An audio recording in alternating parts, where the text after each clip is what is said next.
I welcome you all for our today's study circle meeting on the vital topic of issues in relation to provisions of section 50C, 54 and 54F. It's a great honor for our study circle to have CA Jagdish Punjabi, a very own our study circle member only, and it's a great honor for me to introduce a knowledgeable and a learned speaker. He's a practicing chartered accountant, practicing mainly in the areas of direct taxation since 1989. He has secured a rank in CA inter-examination. He has been a lecturer in accountancy and taxation for a period of 17 years. He was a head of Department of Accountancy in St. Andrews College of Commerce and Economics, Bandra. He is a contributor to the feature Tribunal News published in the Journal of the BCS. He's a member of various committees of the CTC and BCS. He's even a regular speaker at various seminars. He's also guest faculty at the training programs conducted by the National Academy of Direct Taxes and the Direct Tax Regional Training Institute, Mumbai. With this brief introduction, I request Jagdish Bhai to kindly educate the members of our study circle on this vital topic. Right, and also I request all the members to kindly put their question answer in the Q&A tab. And once the presentation is over, after that, we'll be taking up the questions. Right? Is that fine, Jagdish Bhai? Yes, yes. Yes, Jagdish Yes, Bhai. ma'am. Yes, you can please start now. Yeah. Good evening. Thank you, Mehul, for your kind words of introduction. It's an honor to be speaking at the Villepada Study Circle, of which I'm definitely a member and I have learned a lot here. The topic which we propose to discuss today evening is select issues with reference to three provisions of the Income Tax Act, namely 50C, 54 and 54F. All three of them forming part of the chapter Capital Gains. We first begin with the provisions of 50C. First, let's have an overview. As all of you are aware, that provisions of 50C apply when a capital asset, being land or building or both, is transferred and full value of the consideration of the asset so transferred is less than its stamp duty value, then subject to the tolerance limit which is recently introduced, the stamp duty value shall be regarded as full value of consideration for the purposes of section 48. That is, for the purpose of computing capital gains, we shall regard stamp duty value, which is the fictional value, to be full value of consideration. Now you have a first proviso to this section, which says that in case there is the date of the agreement by which you have fixed the amount of consideration and the date of registration for the transfer of capital asset, in our case being land or building or both, are not the same. That means the two dates are different. The date of agreement is different from the date of registration of the transfer. Then the value adopted on the date of agreement may be taken for the purposes of computing full value of consideration. Therefore, in simple words, what the proviso is telling me is that, look here, if you have fixed up the amount of consideration on a particular date and there is an agreement to that effect, and the date of such agreement fixing the amount of consideration is different from the date of registration of the transfer of the capital asset under consideration, then the stamp duty value, not on the date of transfer, but the stamp duty value prevailing on the date of agreement, shall be regarded as full value of consideration. Now, this was the first proviso. Now, you have a second proviso, which says, hey, wait. The first proviso, which you just saw, will apply only in a case where the entire or a part of the amount of consideration has been received by the SSC by either an account pay check or an account pay bank draft, or by use of electronic clearance, or by such other electronic mode as may be prescribed. You also have a third proviso which tells you that, look here, we realize that there is bound to be some variation. There's bound to be some variation in the stamp duty value of the asset which you are transferring. Now, the asset which you are transferring, capital asset which you are transferring, has to be land or building or both. If it is not one of these three, then the provisions of 50C shall not apply. So whenever in the context of 50C, I make a reference to the asset transferred or the capital asset transferred, please understand it that I am referring to a capital asset being land or building or both. Now, the third proviso tells you that if the difference between the consideration and the stamp duty value is less than or up to 5% for the assessment year 2021 and 10% for assessment year 21-22, then we shall go ahead and compute the capital gains with reference to full value of consideration, which means we will not substitute stamp duty value. Fair enough. But 5% or 10%, as the case may be, of what? 5% or 10%, not of the stamp duty value, but of the consideration as per your document of transfer. Then you have subsection 2, which gives you a power to make a claim before the assessing officer contending that, look here, the stamp duty value or the value adopted or assessed or assessable by the stamp valuation authority exceeds the fair market value of the property on the date of the transfer. If along with that you have not preferred an appeal or a revision or a reference before any authority or a court or a high court, then the AO may refer or rather will refer the valuation of the capital asset to the valuation officer. And if the value as determined by the valuation officer happens to be less than the stamp duty value, then the value determined by the valuation officer shall be adopted, shall be taken as full value of consideration. Now, basically, therefore, the conditions to trigger 50C are that there has to be a transfer. Transfer has to be of a capital asset. The capital asset which you are transferring has to be land or building or both, and consideration received or accruing as a result of transfer is less than the stamp duty value of the asset which is the subject matter of transfer. Upon all these conditions being cumulatively satisfied, the stamp duty value shall be regarded as full value of consideration, subject of course to the third proviso, that is your tolerance limit. Now, the provisions have been held by the Bombay High Court and the Madras High Court to be constitutional. If there is no transfer, there cannot be application of 50C. Therefore, transfer of assets under a family arrangement will not attract the provisions of 247, that is, will not trigger a transfer, and therefore the SSC will be out of the mischief of section 45, because if 45 is not attracted, 50C is also not applicable. 50C will trigger only if 45 is triggered. Obviously, as I mentioned earlier, 50C does not apply to transfer of stock in trade. It applies to transfer of a capital asset being land or building or both. For stock in trade, effective assessment year 13-14, you now have 43 CA on the statute.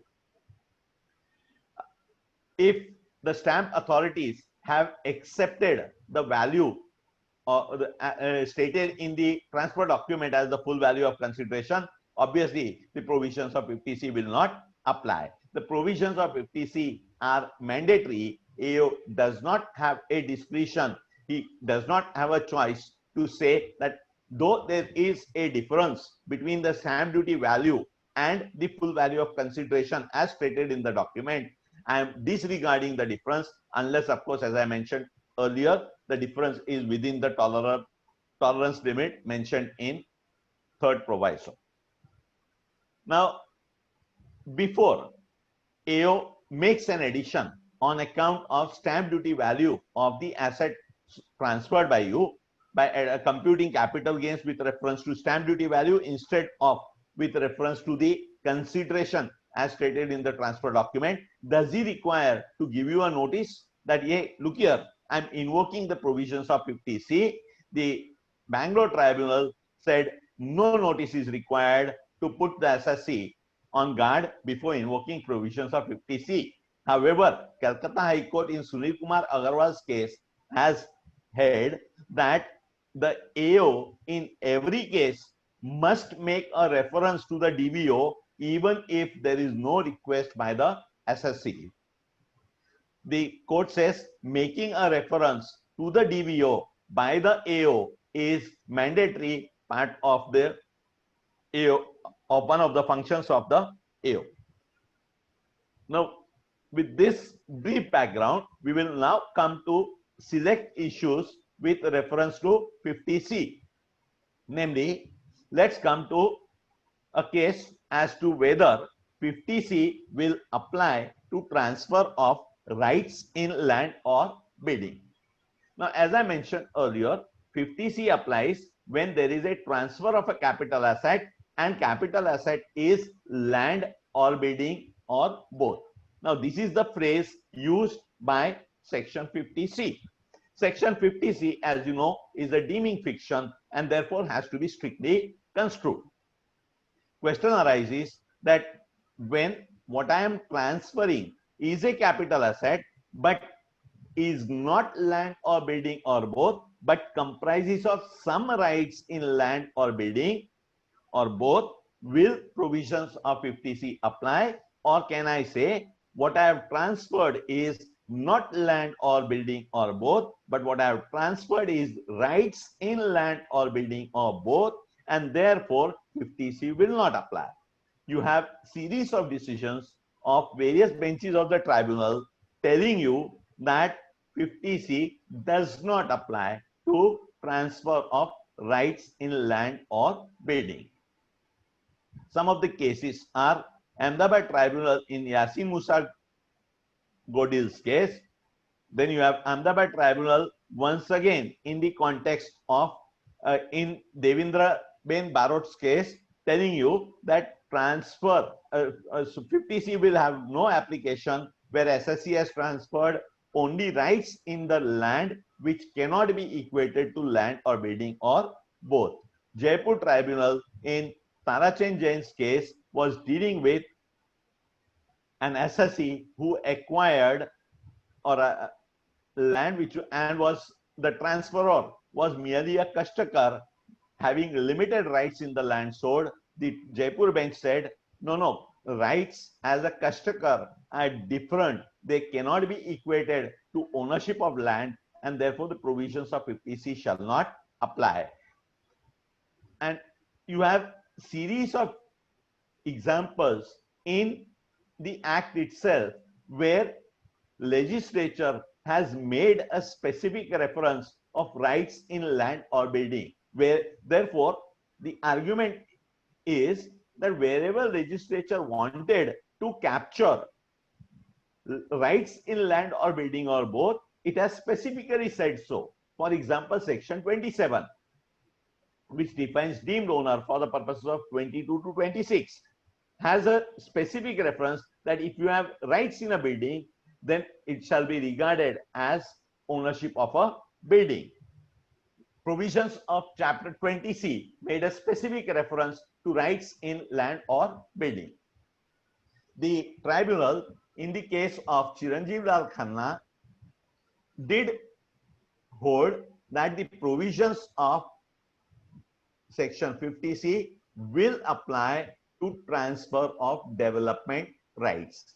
The appeal preferred against this decision of the tribunal to the Bombay High Court is pending.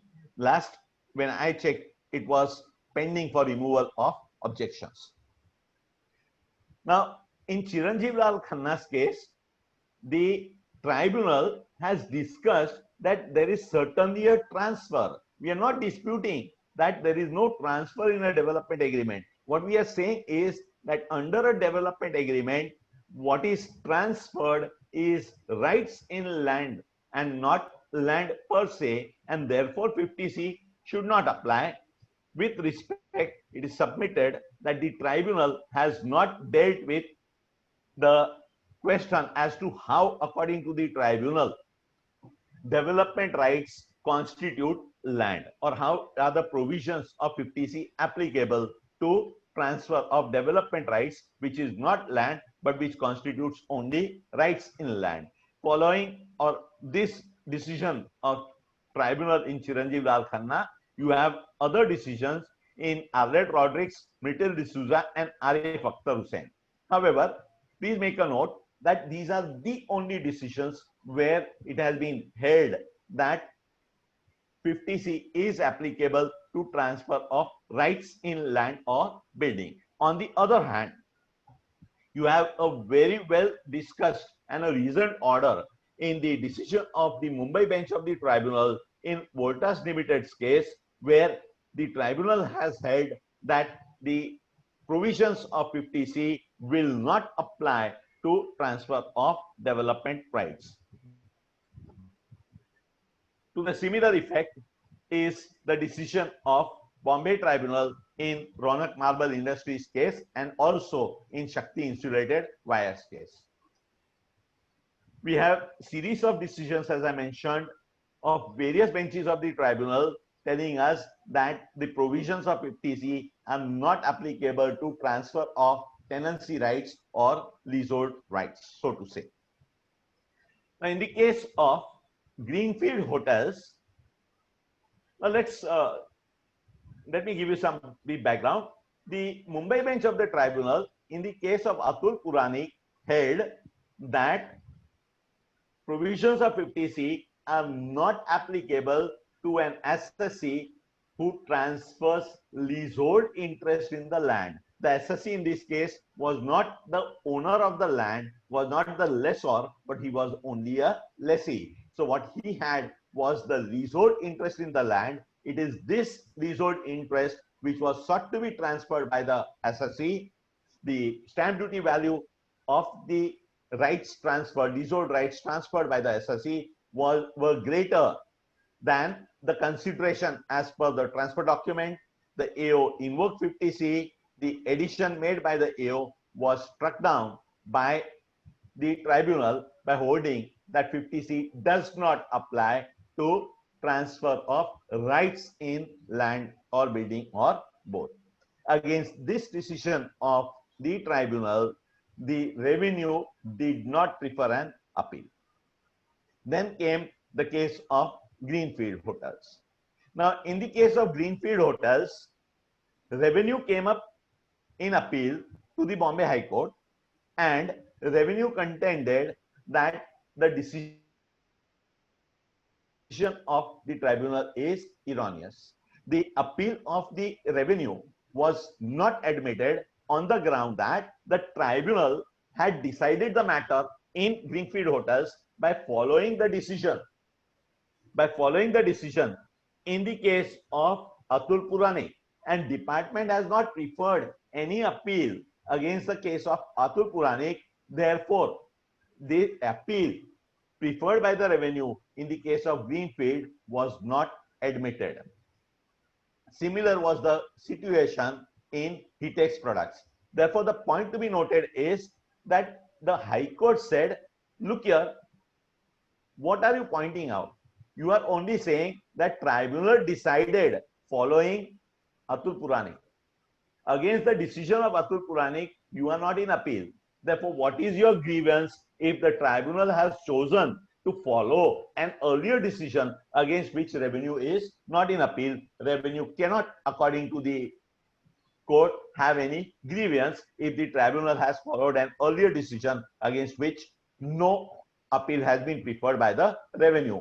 For this proposition, it is relevant to make a mention or make a reference to the decision of the Apex Court in Satish Shah's case, where the Apex Court has laid down a salutary principle which says that where revenue has accepted the decision of the court on an issue of law and not challenged it in an appeal, then a subsequent decision following the earlier decision which has not been challenged also cannot be challenged. So it is this principle which was followed by the Bombay High Court while it refused to admit the appeals of the revenue in the case of Greenfield Hotels and Estates Private Limited, as also in the case of Heatex Products Private Limited.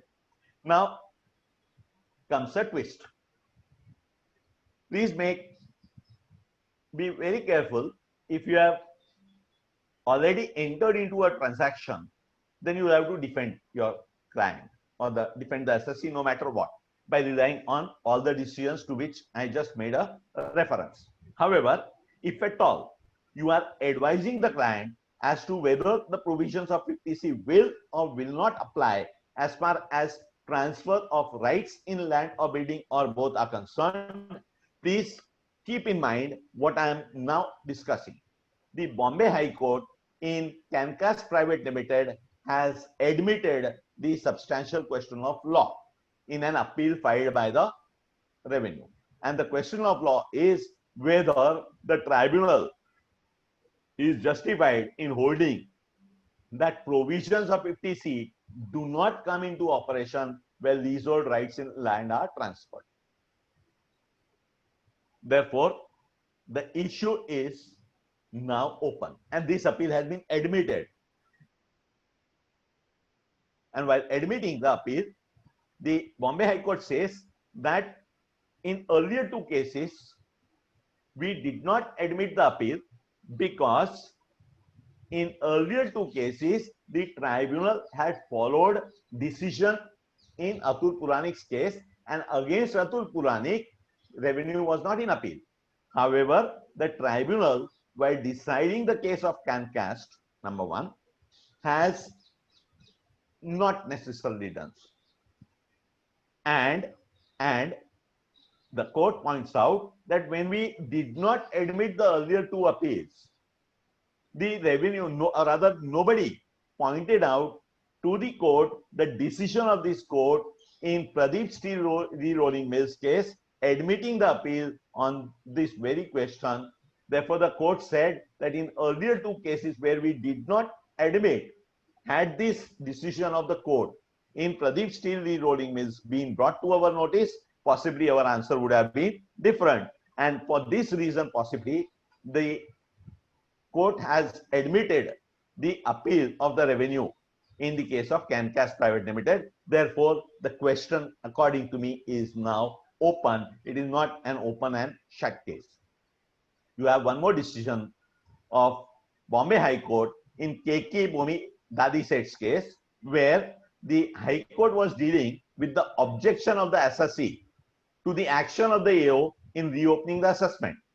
The assessee contended that because of the decision of Bombay High Court in Greenfield's case, AO could not have had a reason to believe that income chargeable to tax has escaped assessment.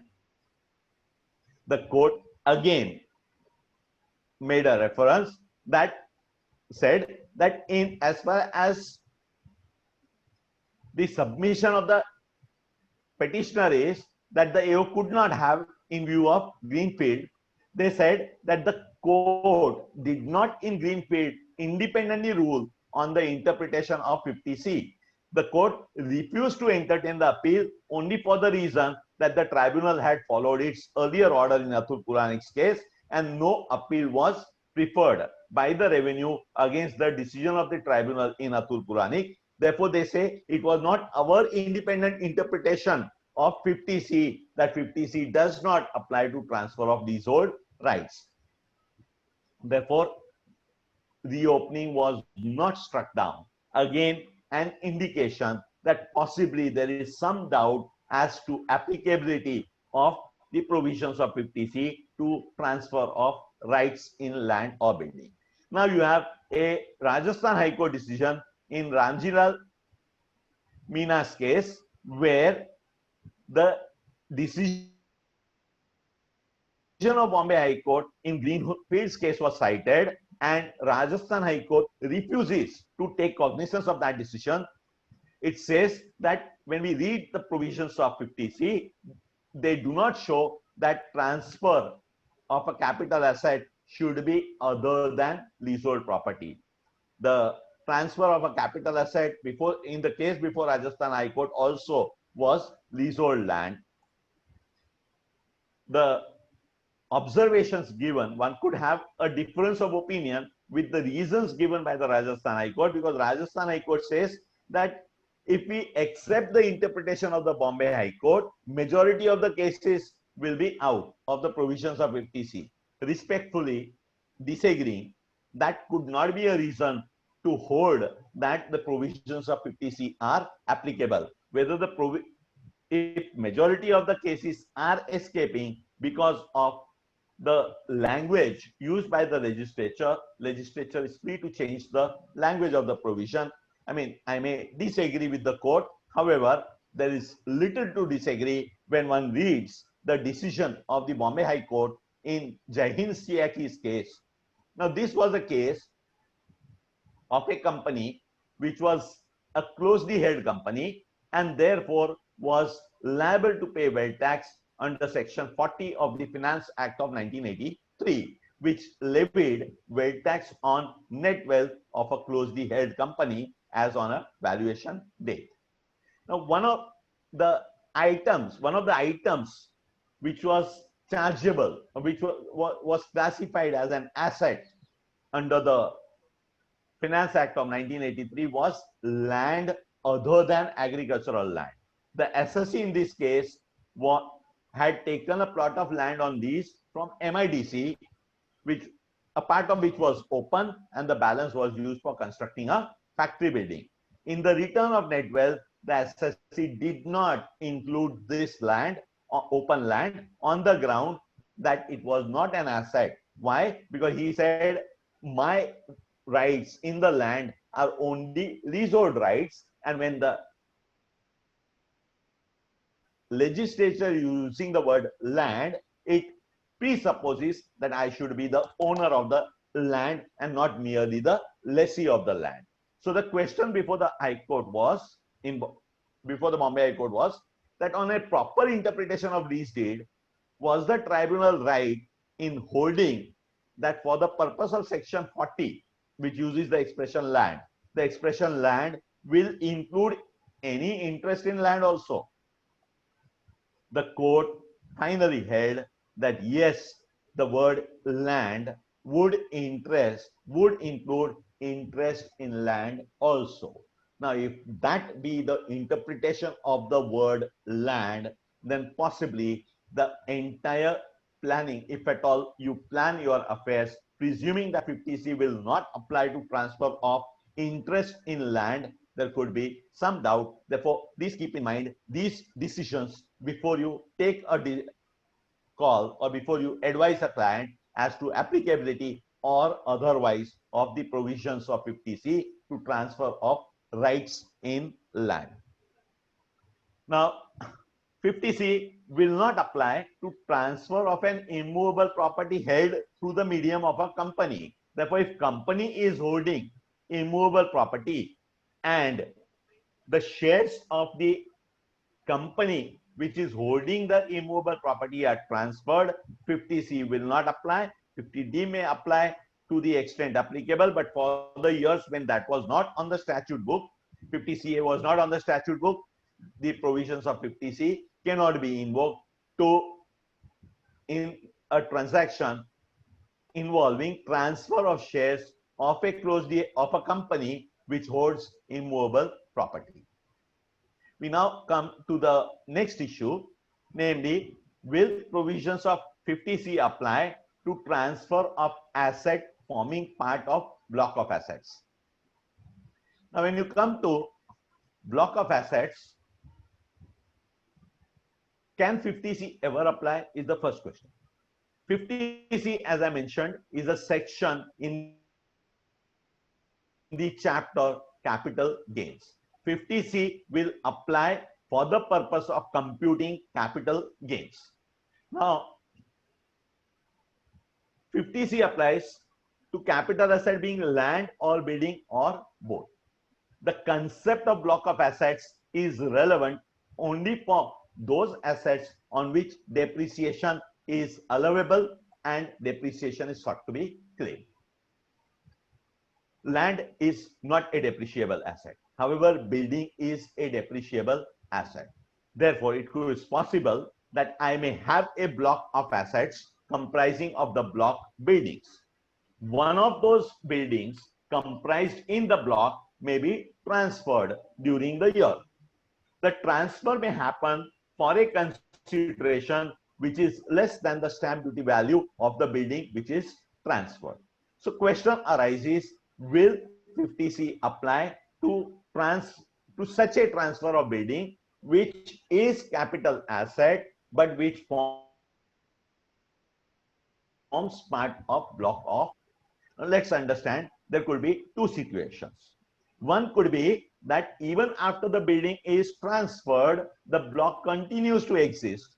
And the other situation could be a situation in which, as a result of transfer of the building, the block ceases to exist and the provisions of Section 50 come into play. So basically, we are looking at two scenarios. Scenario number one, a scenario where a building is transferred, but the block continues, the closing WDV of the block building still is a positive amount. The second situation is a situation where, as a result of one or more buildings being transferred during the previous year, the block ceases to exist. So if I have one building, I transfer that building, the block ceases to exist. Or I have multiple buildings in the block, but I transfer one of them. But the consideration for transfer is such that it exceeds the aggregate of opening WDV of the block plus the additions to the block during the previous year. Therefore, Section 50 triggers in the second situation. Section 50 does not trigger in the first situation. What happens in the first situation is, what is triggered is, or what is relevant is, the definition of the term written down value as defined in Section 43, subsection 6, clause C. I will have to compute written down value of the block, which will be opening WDV adjusted by actual cost of assets which have been purchased during the year and reduced by monies payable in respect of any asset falling within the block. Therefore, I have to reduce to arrive at the closing WDV of the block from the aggregate of opening WDV plus cost of assets which have been added or which have been purchased during the previous year. I have to reduce monies payable in respect of this building which I am transferring. Now the explanation to 43.6 clause C defines money payable in respect of an asset sold to be the price for which it is sold. Therefore,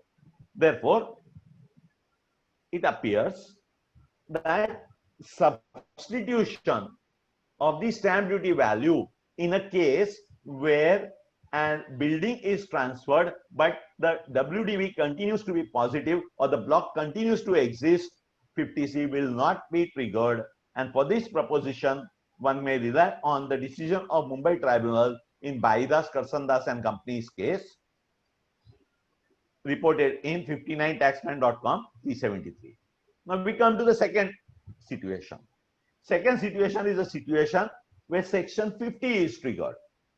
Now Section 50 deems such a gain to be short-term capital gain, but that is not relevant for the purpose of our discussion. What we are discussing is whether, for the purpose of computing gains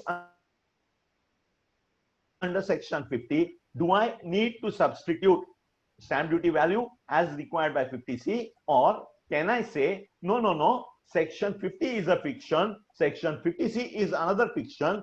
Supreme Court in Moon Limited's case tells me there cannot be a fiction on a fiction. Therefore, please do not apply provisions of 50C to a case where Section 50 is applicable.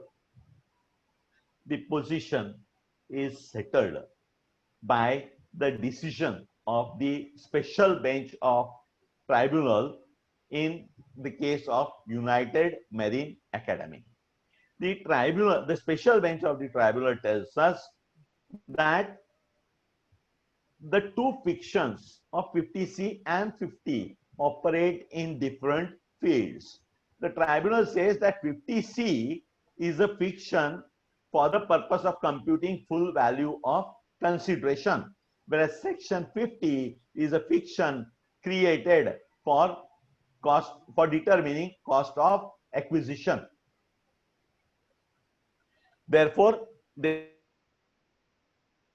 say both fictions operate in different fields. They do not conflict with each other. Therefore, what? Therefore, the fiction created by 50C will apply when you compute gains under section 50, if at all, and you will compute gains under section 50 only in a situation where you will compute gains under section 50 only in a situation where the block ceases to exist or the sale consideration of the asset transferred is greater than the aggregate of opening WDV of the block plus cost of additions to the block which have been purchased during the previous year under consideration.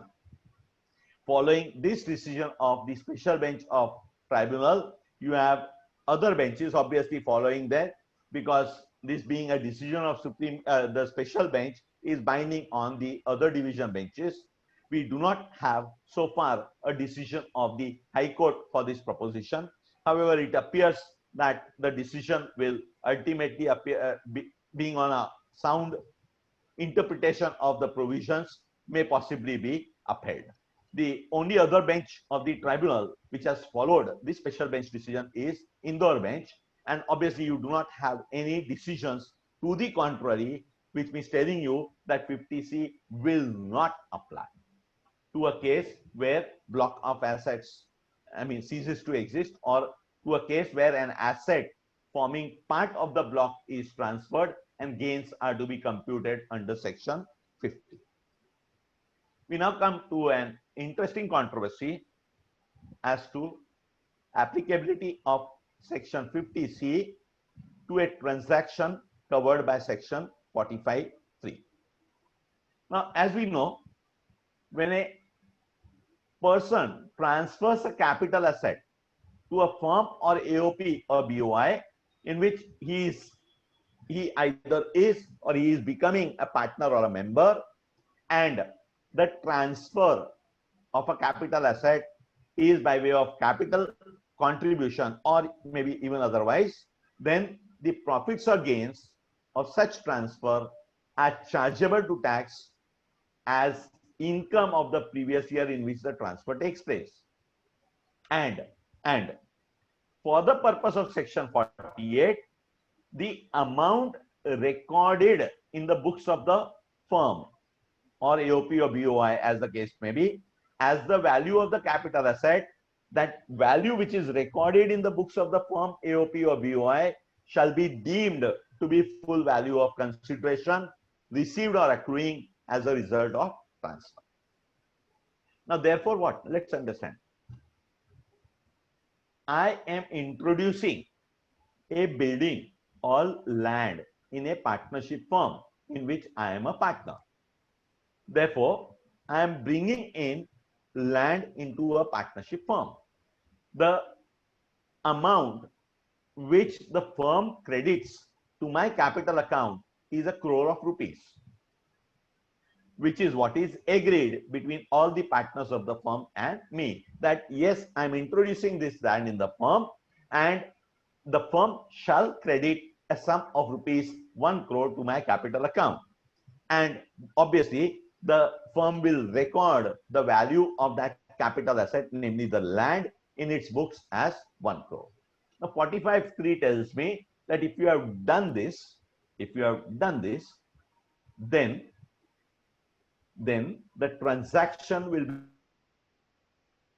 be taxable in the year in which there is a transfer. Now, which is the year of transfer? The year in which I have introduced the land into a partnership firm, that is the year of transfer. Now, 46(4) tells me that if you have done this, then the transaction will be taxable in the year in which there is a transfer. Now, which is the year of transfer? The year in which I have introduced the land into a partnership firm, that is the year of transfer. Now, which is the year of transfer? The year in which I have introduced the land into a partnership firm, that is the year of transfer. transfer.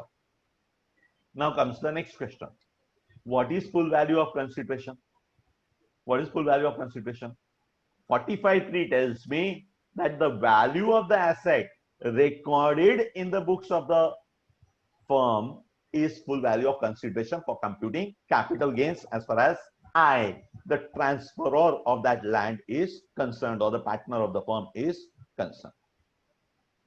Now, 45.3 applies to a case where a partner introduces an asset into a firm. That asset could be any asset. It could be plant and machinery, it could be furniture, it could be land, it could be building, it could be air conditioner, it could be any asset. Therefore, 45.3 will apply to all assets, but only those cases where a partner is introducing an asset into a partnership firm or into an AOP or BOI, of which he is a member.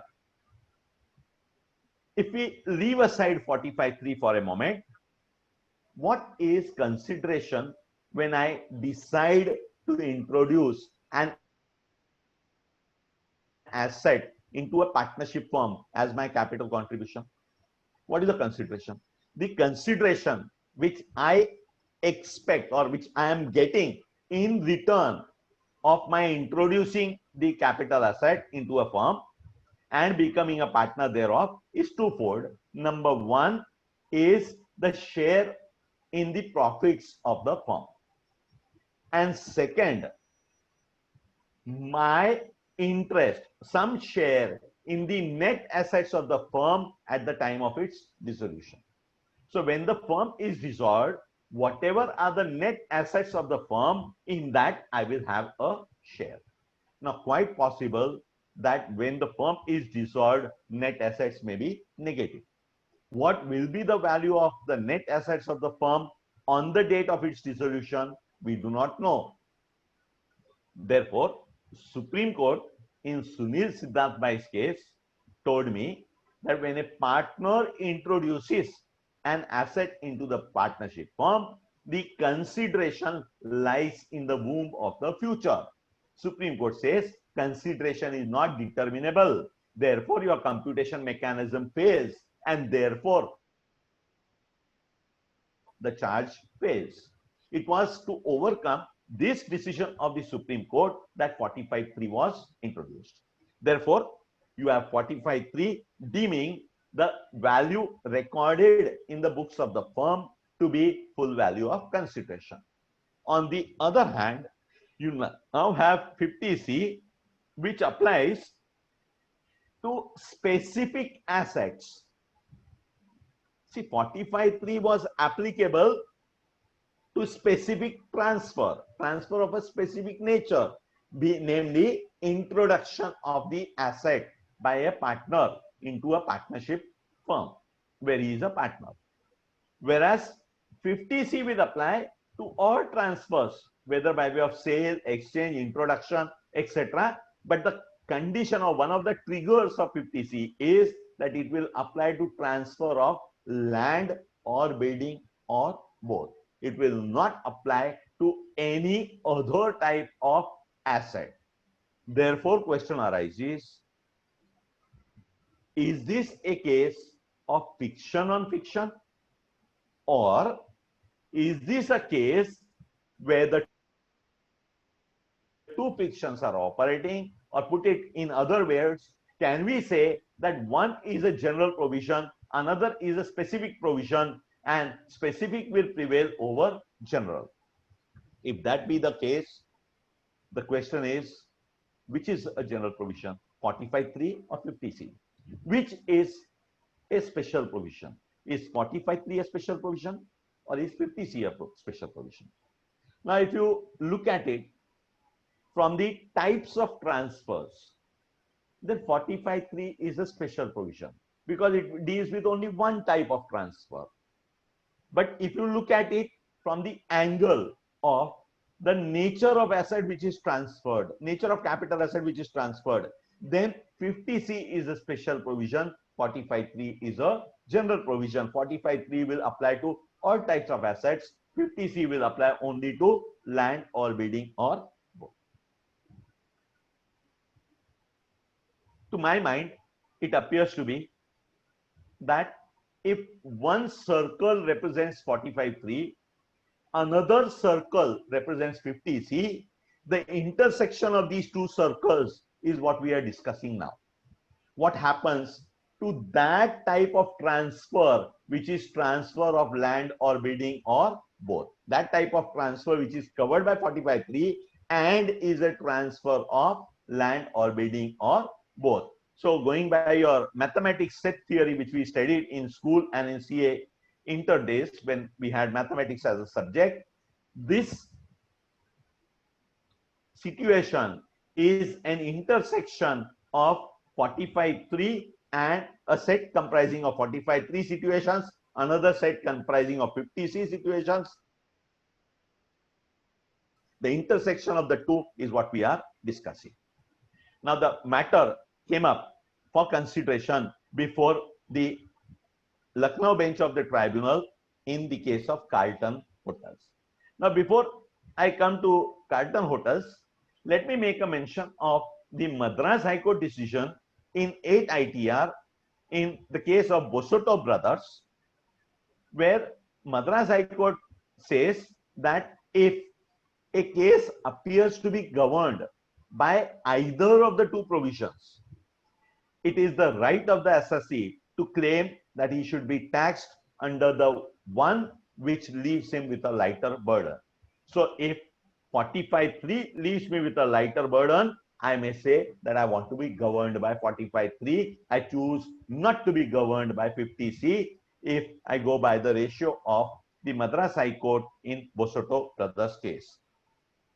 Again, you have on the principles of interpretation, two Supreme Court decisions explaining you or that if legislature intended to make provisions of 50C applicable, then the legislature should have specifically stated.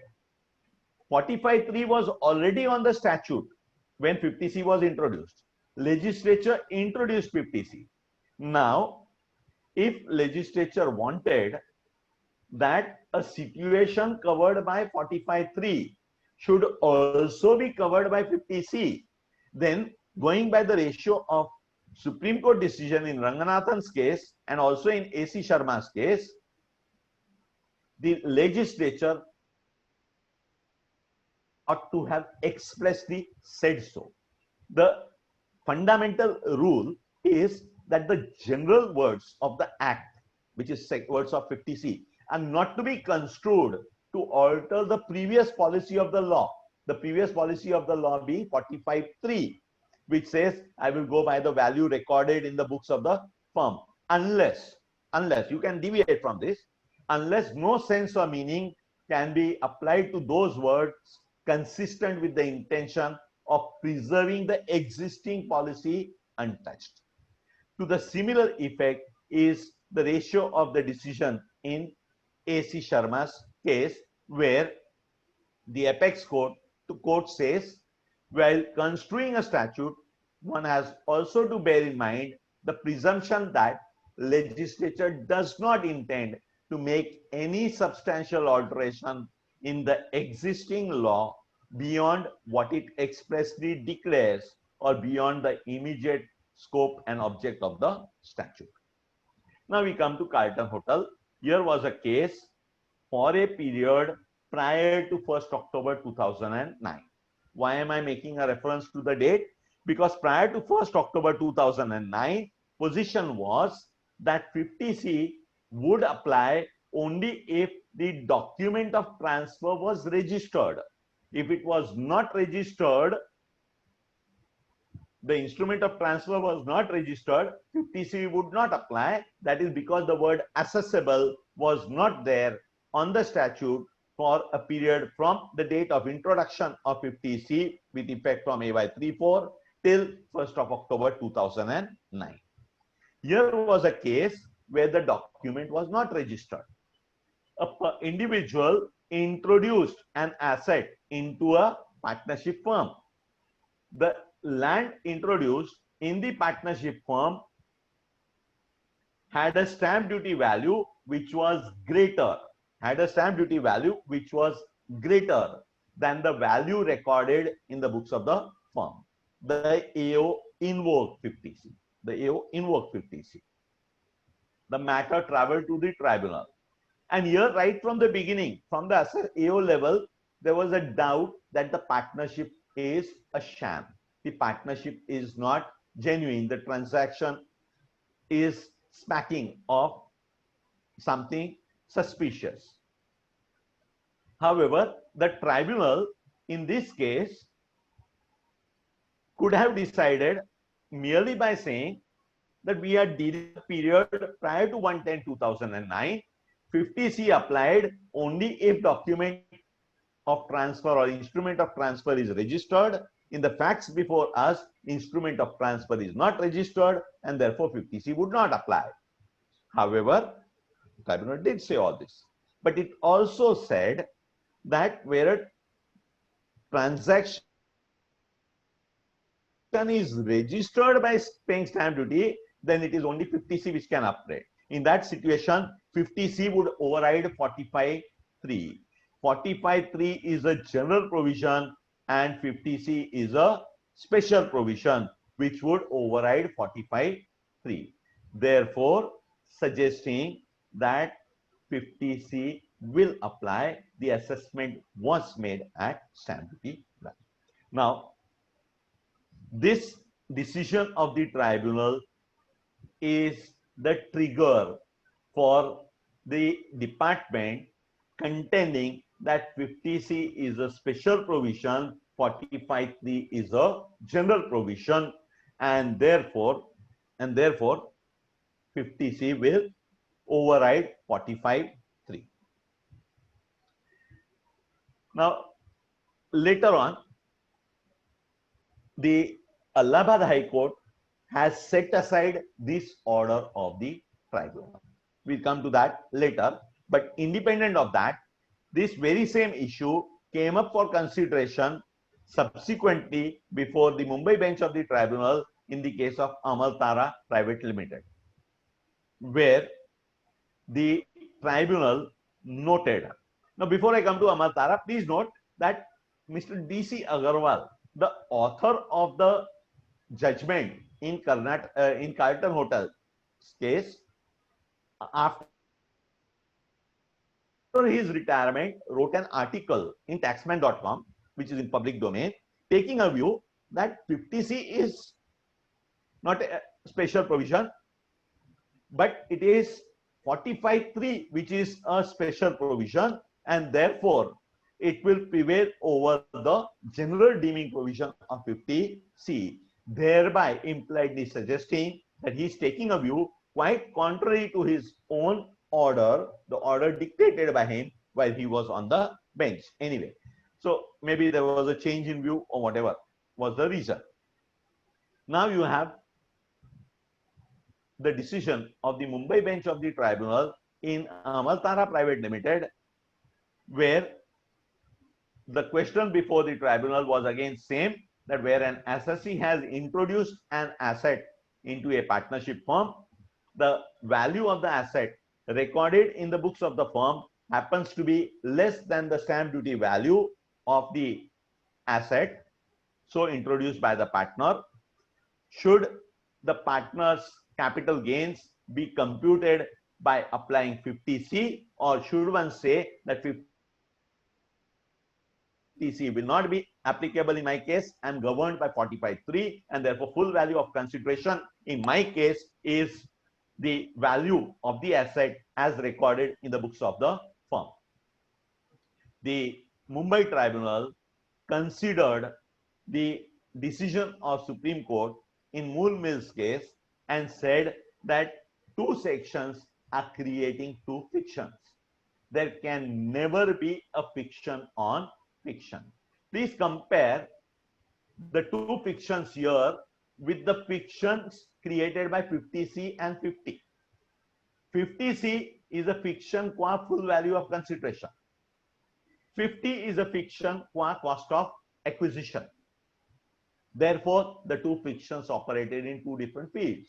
Whereas 50C fiction is for full value of consideration.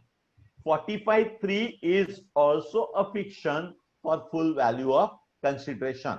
Therefore, Bombay Tribunal, applying the decision of Supreme Court in Moonmill's case, held that there cannot be one deeming fiction which can be extended by importing another deeming fiction. The tribunal said that it is of the view that profits and gains arising from transfer of capital asset by a partner to a firm in which he is a partner shall be computed by adopting amount recorded in the books of the firm to be the full value of consideration received or accruing as a result of transfer. They said that a plain reading of 45(3) makes it clear that it comes into operation only in special cases of transfer between a firm and its partners, and in such circumstances, deemed full value of consideration shall be considered to be the amount recorded in the books of the firm and not the stamp duty value adopted by applying the provisions of 50C. Therefore, the conclusion of the tribunal was that such cases are to be governed by 45(3) and not by 50C. This decision of the Mumbai bench has been followed by the Chennai bench, Calcutta bench, as also the Hyderabad bench of the tribunal. I would believe that the rationale followed by this decision of Mumbai tribunal in Amaltara appears to be better than the rationale followed by the Lucknow bench in the case of Carlton Hotels, which is also evident by the very fact that the author of the judgment itself takes a contrary view in an article. We now come to the issue on applicability of 50C for the purposes of section 54. Now, 54, to which we will make a reference a little later in greater detail. But to mention it briefly, 54 provides rollover benefit if the long-term capital gain arising on transfer of a capital asset, being buildings or lands appertaining thereto, being a residential house, is invested in purchase or construction of a new house within the time period mentioned in 54 and subject to satisfaction of conditions mentioned in 54. Now, if the capital asset transferred is land or building or both, 50C applies, and 50C adopts. If 50C applies, the stamp duty value of the building transferred or the house transferred is adopted to be full value of consideration, and capital gains arising on transfer of a residential house. Since we are discussing 54, transfer is of a residential house, building or land appertaining thereto being a residential house. Now, transfer, the capital gains arising on such transfer will be computed by adopting stamp duty value to be the full value of consideration in case that happens to be more than full value of consideration. Now, 54 grants me an exemption.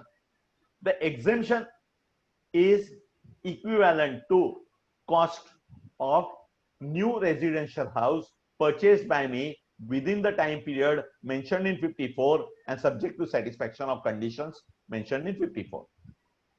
So the question is,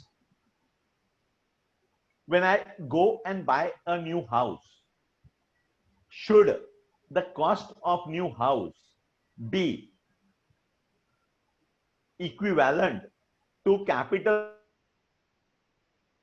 gains computed by applying 50C, or is it good enough if I buy a new house, the cost whereof is equivalent to capital gains computed without applying 50C. Therefore, I make a computation of capital gains. Without applying 50C. I go and buy a house with, with for a consideration equal to capital gains computed without applying 50C, and then contend that I have invested the entire capital gains and therefore the entire capital gains are exempt. Therefore, the rationale for adopting this interpretation being that law cannot expect me to perform the impossible. I have received only what is stated in the transfer document. Your stamp duty value is a fictional value. You are computing capital gain with reference to a fictional value, and now you are expecting that no, you go and invest this amount if you want an exemption. Now, before we go into this and the next issue, it will be relevant to understand what is the purpose of 50C. The purpose of 50C is that the legislature believes that there is consideration which is passing outside the books of accounts as far as transactions in land or bidding are concerned. To capture that unaccounted income, legislature says that if you have transferred the asset for a consideration which is lower than its stamp duty value, we are going to presume that you have received consideration equivalent to the stamp duty value.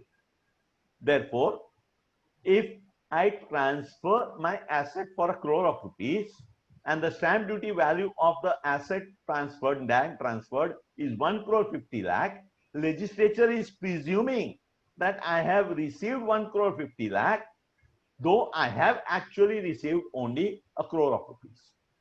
That's the purport of section 50C. Now, one way to look at it would be that the difference between the stamp duty value and the consideration stated in the instrument of transfer, or the consideration which you have actually received, is nothing but unaccounted income. And therefore, one school of thought could be that we will never give you a deduction qua this extra 50 lakh, because this represents your unaccounted income and there can never be any exemption with reference to unaccounted income. This could be one view. In fact, this is what has been stated in so many words in the context of 54F by the Bangalore bench of the tribunal in Gauli Mahadevappa's case. However, therefore they say, for this 50 lakh, you can never get an exemption. They said it in the context of 54F. I'm just taking that over here to explain the purport of 50C. Now, the question is, therefore, the legislature is presuming I have received 50 lakhs extra. Yes, it is. But what has the legislature chosen? Legislature has chosen that I will give the color of capital gains. I will classify this 50 lakh not as income from other sources or income under any other head. I will classify this income, this 50 lakh, for the purpose of taxation as capital gains. Now, if you classify it as capital gains, all consequences follow. Therefore, if any capital gain is exempt subject to satisfaction of conditions, and if I satisfy those conditions, I should be getting exemption for this 50 lakh also, is the submission which I am trying to make. This very question came up, but the question which is arising is, yes, I will get an exemption, but by investing what? Do I invest the entire capital gain which I received, or you expect me that get some more money from outside and go and invest that as well if you want the entire gains to be exempt? This point which I'm trying to make will be more clearer when we get into the facts of the case before the Bombay High Court in the case of Jagdish Dhabalia. Now, in the case of Jagdish Dhabalia, it was not a case with reference to exemption under 54, it was with reference to 54 EC, but that does not make any difference for the reason that 54 EC required that the capital gain, instead of being invested in purchase of a new house as required by 54, 54 EC required that capital gain should be invested in certain bonds mentioned in that section. Now, in the case before the Bombay High Court, the assessee held 25% undivided share in a plot of land, which was transferred, and the assessee received 25 lakh. So 75 lakh odd was the consideration, which share was 25 lakhs. Now, since assessee's share was 25 lakh, he invested the entire amount in the bonds qualifying for exemption under 54 EC. Rather, the exact amount of his share was 21 lakh odd. He went and invested 25 lakh. The market value of the plot transferred was 3 crore and 5 lakh, 3 crore and odd. Therefore, 25% of 3 crore worked out to 76 lakhs. The AO determined capital gains to be 49 lakh odd. How did he determine it 49 lakh? He adopted stamp duty value. He subtracted the index cost and he got long-term capital gain of 49 lakh and odd. The assessee said, look here, I received 21 lakh. I've invested 25 lakh. I've received 21. I've invested 25. Now, what more do you expect? Therefore, give me entire capital gains of 49 lakh should be exempt on making an investment of 25 lakh. The AO obviously did not allow. That is why the matter traveled. The CIT appeal allowed the appeal. Therefore, CIT appeal concurred with the interpretation of the assessee. Aggrieved revenue came to the tribunal. The tribunal's appeal was, the revenue's appeal was allowed, meaning the AO's order was upheld. The matter came, the assessee came to the High Court. The High Court said that if we adopt the interpretation of the assessee, the entire purpose of introducing 50C gets defeated. The Bombay High Court says that yes, we have heard what the assessee has to say. We realize the difficulty, but we are conscious of the fact that what we are now saying is an automatic fallout of the computation of capital gains. Therefore, on behalf of the assessee, the argument was made that deeming fiction must be confined for the purpose for which it is created. The court says, yes, we agree with that, but we should not boggle our mind while giving full effect to the fiction. They said the court cannot boggle its mind while giving full effect to the fiction. The court said we are not opposed to the proposition which is canvassed, that deeming fiction must be applied in relation to the situation for which it is created. However, the court says, while giving effect to the fiction contained in 50C for the purpose of 48, for which 50C is enacted, automatic fallout would be that computation of capital gain and consequently computation of exemption shall have to be worked out with reference to the substituted amount. Any other interpretation, especially the one canvassed by the assessee, would render the provisions of 50C redundant. The court says that we cannot adopt an interpretation which renders the provisions of a statute redundant. They say you may get full exemption.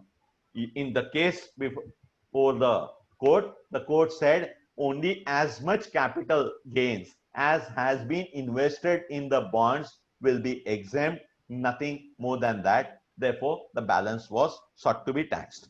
Now, this was as far as 54 and 54 EC is concerned.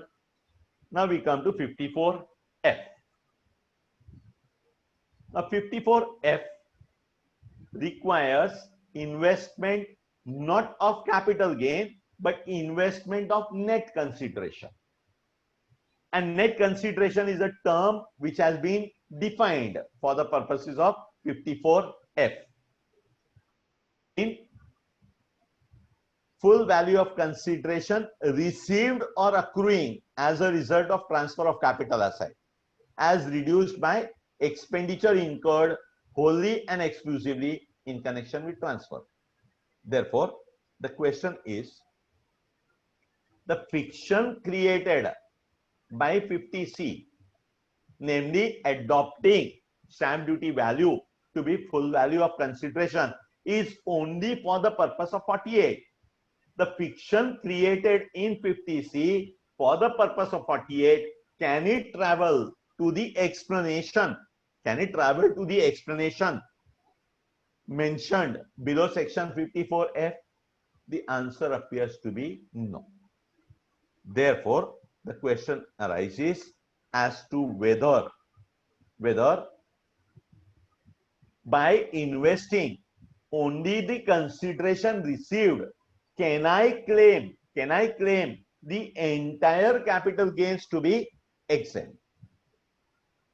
Let's understand this with the example.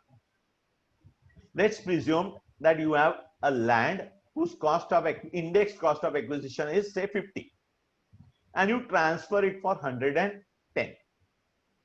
The stamp duty value of what you are transferring is 160, and you spend 10 rupees on transfer.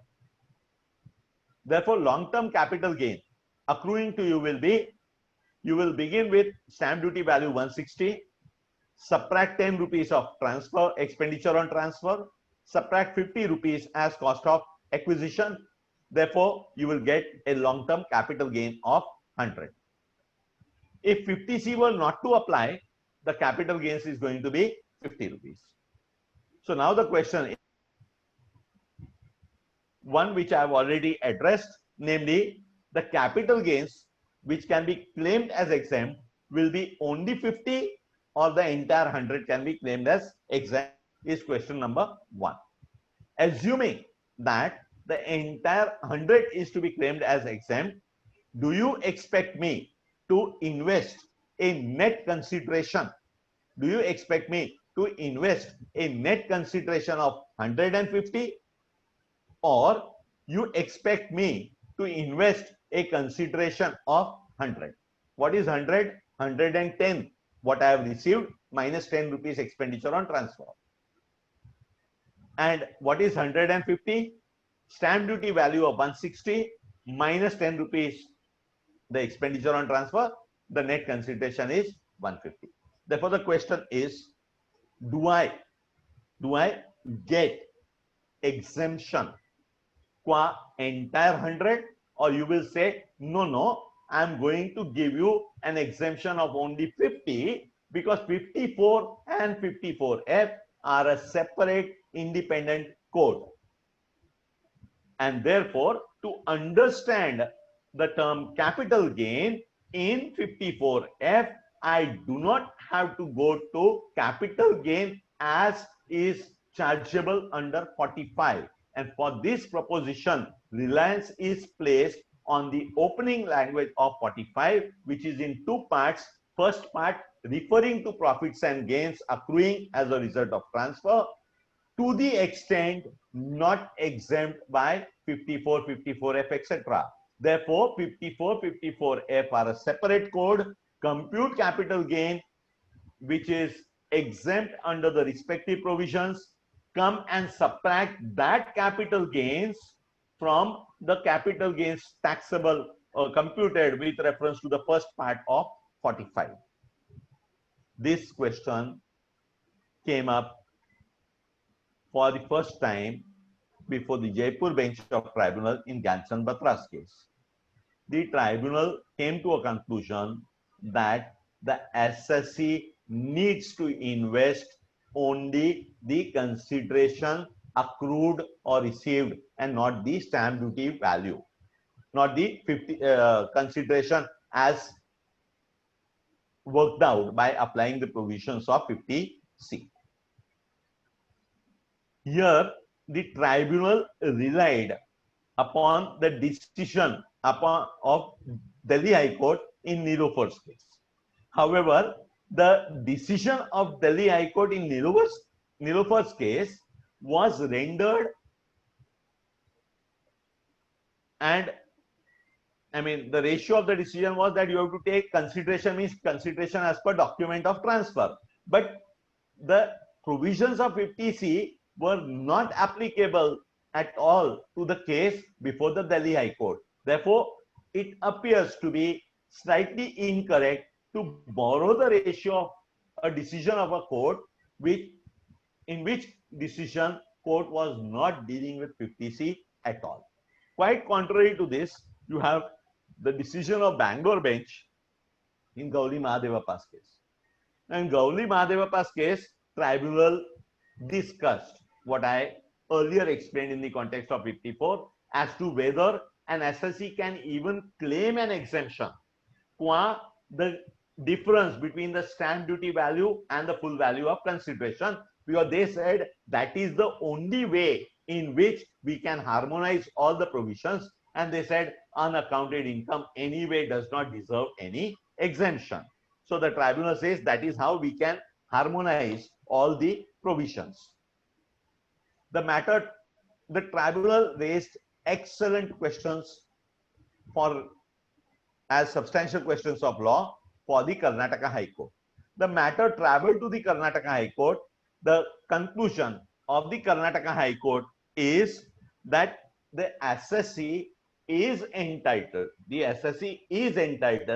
to claim entire capital gains as exempt and not merely capital gains computed with reference to actual consideration. Therefore, the difference between stamp duty value and full value of consideration to the extent contained in the capital gain which you have arrived at will also qualify for exemption under 54F, says the Karnataka High Court. So to that extent, decision of Bangalore Tribunal is reversed.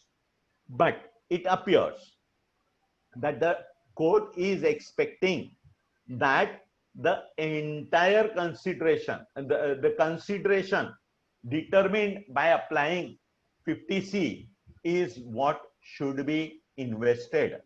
That is not stated in so many words in the decision of the court, but when you calculate the numbers from the order given by the court, you come to a conclusion that the SSE had invested extra 4 lakh.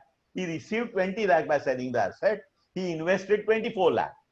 The exemption has been given with reference to 24 lakh of rupees invested by the SSE, though 24 lakh also was lower than the stamp duty value of the asset transferred. Nevertheless, the court does consider extra 4 lakh.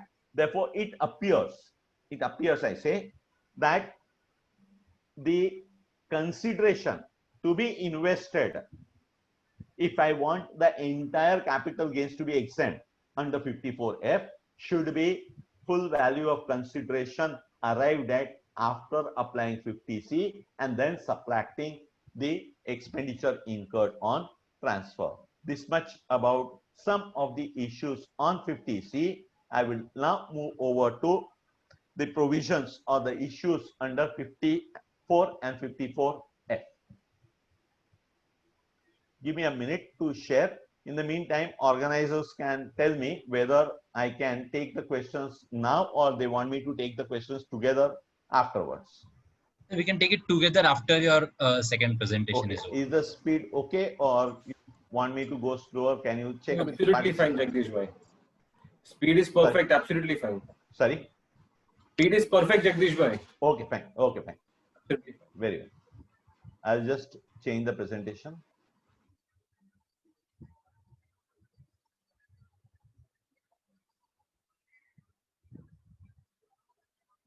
We now come to issues with reference to sections 54 and 54F. The issues are too many. I do not think we will be able to cover more than a couple of them, but whatever it is, whatever time permits, we will definitely cover. Now, 54, section 54 gives an exemption in respect of long-term capital gain arising on transfer of a residential house, subject to satisfaction of conditions. Now, what are the conditions? The conditions are, first is the SSC should be an individual or an HUF. So, if the SSC is any other category of person other than individual or HUF, he will not qualify. The SSC should transfer a long-term capital asset. So, what should be transferred is a long-term capital asset, and the asset should be buildings or lands appertaining thereto, being a residential house. So what I transfer should be, number one, a capital asset, which means not a stock in trade. Not only capital asset, that capital asset should be buildings or lands appertaining thereto, being a residential house. Therefore, if I transfer a commercial office, 54 will not apply. The income of residential house transferred, therefore the original asset, what is transferred, I will refer to it as original asset. The income of residential house transferred is chargeable under the head income from house property. And the SSE has, within a period of 1 year before the date of transfer of original asset, or within a period of 2 years after the date of transfer of original asset, purchased one residential house in India, or if he chooses not to purchase, he chooses to construct, then construction should happen within a period of 3 years after the date of transfer of the original asset. Now, in case the long-term capital gain is not more than 2 crores, which means it is up to 2 crores. Which long-term capital gain? Long-term capital gain arising on transfer of a residential house. The SSE may, at his option, either purchase or construct. Instead of one, which I said in point number 5, he may choose to purchase or construct not one but 2 residential houses in India. But this option is available only once in a lifetime based on the law as it is today. Before the date of furnishing the return of income, the SSE should have appropriated the amount of capital gain for purchase of new asset within 1 year before transfer, or should have used the amount for purchase or construction of the new asset. So I should have either appropriated the consideration towards purchase 1 year before, or I should have used the consideration for purchase after the date of transfer or for construction of the new asset. To the extent capital gain is neither appropriated nor utilized, the amount should be deposited in the capital gains account scheme, and such a deposit should be before due date of furnishing return of income under section 139(1). If all these 8 conditions which I have mentioned are cumulatively satisfied, then the deduction will be lower of the following. First amount is cost of the new residential house purchased or constructed. It may be 1 or it could be 2 where the proviso applies. The amount of long-term capital, the second figure is amount of long-term capital gain arising on transfer of the original house. So obviously he is telling you that your exemption cannot be greater than the capital gain which you have earned on transfer of the original house. So this was as far as 54 is concerned. We now come to 54F and have a look at the conditions. Now here 54F applies again if you have gone and purchased or constructed a new residential house in India, but the gain, unlike 54 where the gain arose on transfer of a residential house, in the case of 54F, the long-term capital gain should arise on transfer of a capital asset not being a residential house. So if what you have transferred is a residential house, you go under 54. But if what you have transferred is other than a residential house, you come and claim exemption in 54F if you satisfy other conditions. The conditions in 54F are different from the conditions mentioned in 54. Now, which are the conditions here? Here the condition, first condition is the same. The SSE here also should be only an individual or an HUL. The SSE should transfer a long-term capital asset, not being a residential house. The next condition is something different. On the date when he transfers the original asset, which is giving rise to the long-term capital gain, the SSE should not own more than one residential house. So on the date of transfer, supposing I am transferring jewelry.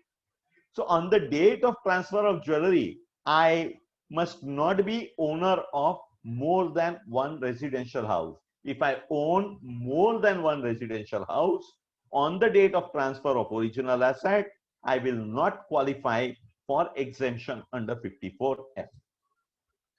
The next condition is the SSE should not purchase. So a negative condition, do not purchase any residential house other than the new asset within a period of 2 years after the date of transfer of original asset. So 2 years from the date on which I transferred jewelry, I must not purchase any residential house other than, of course, the house for which I am claiming an exemption by purchasing or constructing, the income of which is chargeable under the head house property. The SSE should not construct. The SSE should not construct. I should not purchase for a period of 2 years from the date of transfer of original asset. For a period of 3 years from the date of transfer of original asset, I must not construct any residential house other than the new asset, the income of which is chargeable under the head house property. So if I purchase or construct a new residential house, but the income whereof is not chargeable under the head house property for any reason whatsoever, then I would have satisfied the condition. I will not be covered by the disqualification rather. The SSE has, within a period of 1 year before or 2 years after date of transfer purchase, same as 54, or within a period of 3 years after the date of transfer, constructed one residential house in India. Please note the proviso there giving you exemption for purchase or construction of 2 houses is not applicable for 54F. It is applicable only for 54. Next, before the date of furnishing the return of income under 139, SSE has appropriated the amount of capital gain for purchase of new asset made 1 year before the transfer of original asset, or has used the amount for purchase or construction of the new asset.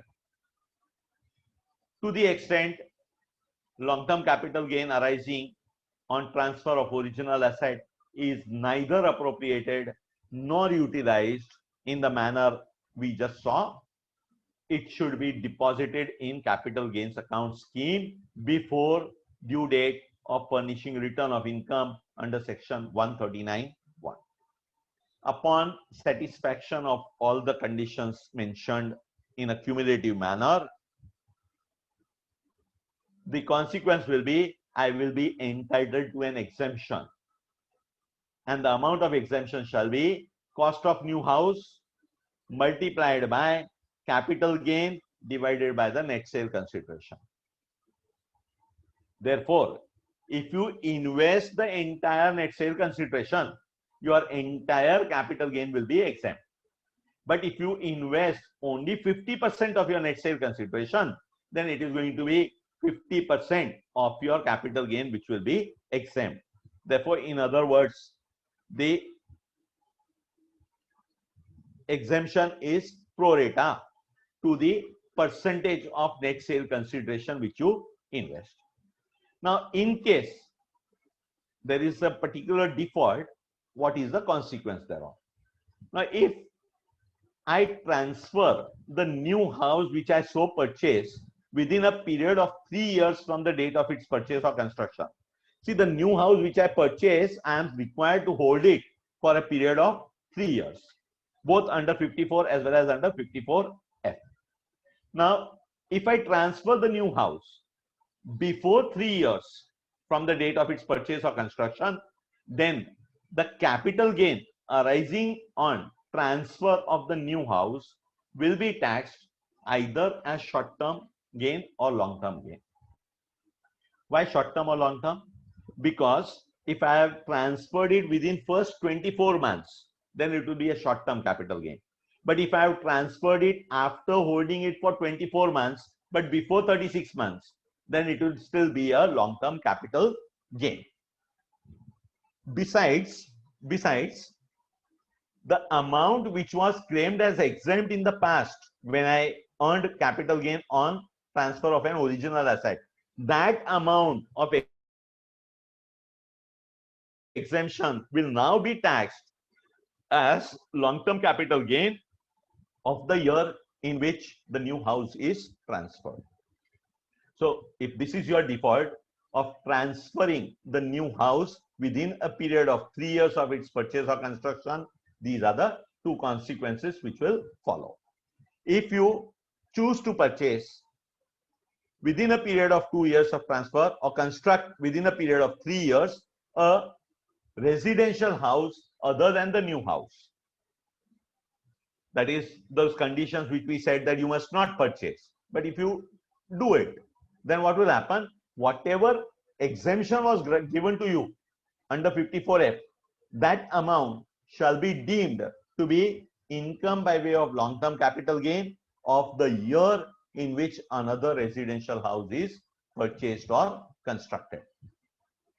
Now here you have a comparison of the provisions of 54 and 54F. Basically what I have discussed up till now has been tabulated here, but separate consequences or separately in a column of 54 and 54F.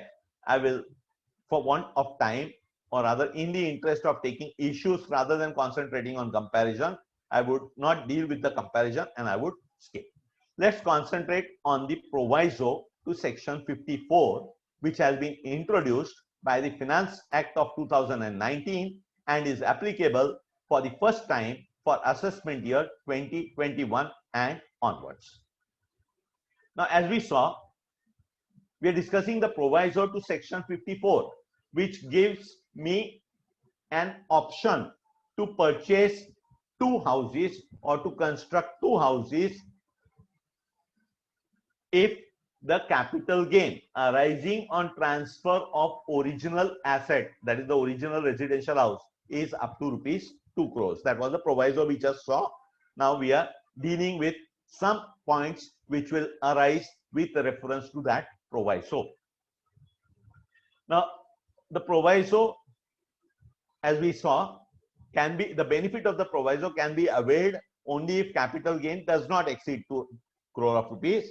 The benefit of the proviso can be availed only once in case an assessee exercises an option to avail the benefit of the proviso and therefore invest in purchase or construction of 2 houses.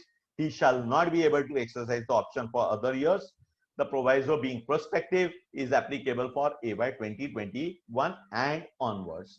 A question arises, when you say proviso is applicable for assessment year with effect from 1/4/2020, what are you saying? Are you saying that if capital gain arose to me in financial year 1920, in financial year 18-19, which is assessment year 1920, I have claimed an exemption by depositing the capital gain in capital gain account. Money is now sitting in capital gain account. I still have a time period of 2 years to purchase. I still have a time period of 2 years to purchase from the date of transfer of the original house. Can I withdraw the money from capital gain account scheme today and go and buy 2 houses and say, look here, your proviso is there on the statute with effect from 1/4/2020. Today in October 2020, I'm buying the house, I'm buying 2 houses, I'm invoking the proviso, is one question. Second question. I have in financial year 18-19 purchased 2 houses. I have already purchased 2 houses. Today, I am selling my existing house for a consideration of 10 crores. The capital gain arising today to me is say 1 crore and 80 lakh of rupees, which is up to 2 crores, or which is not more than 2 crores, so to say. So the condition of the proviso is satisfied. I am transferring my asset today, which is in financial year 2021, assessment year 21-22. I am told that if the long-term capital gain on transfer of original asset, in my case house which I am transferring today, is up to rupees 2 crores, then you have an option to buy 2 houses. Can I say that the time period for purchase can also be 1 year prior to the date of transfer of original asset? 1 year prior to date of transfer of original asset takes me to October 2019.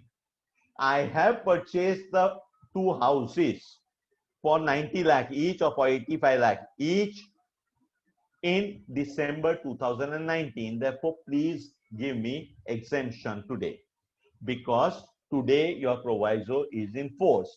Can the officer tell me that no sir, you purchased the house in December 19, in December 19 the proviso was not on the statute, therefore you will not be entitled to exemption with reference to cost of 2 houses. I will give you exemption with reference to cost of only 1 house.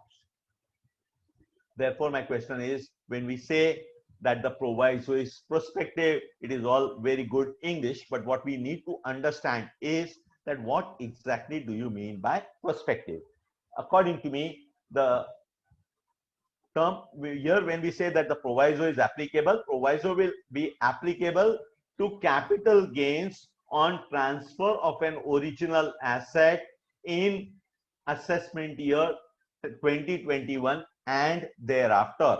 Therefore, in my first example, out of the money lying in capital gain account today, I cannot withdraw that and buy 2 houses availing the benefit of proviso and say I am purchasing the 2 houses when the proviso is in force.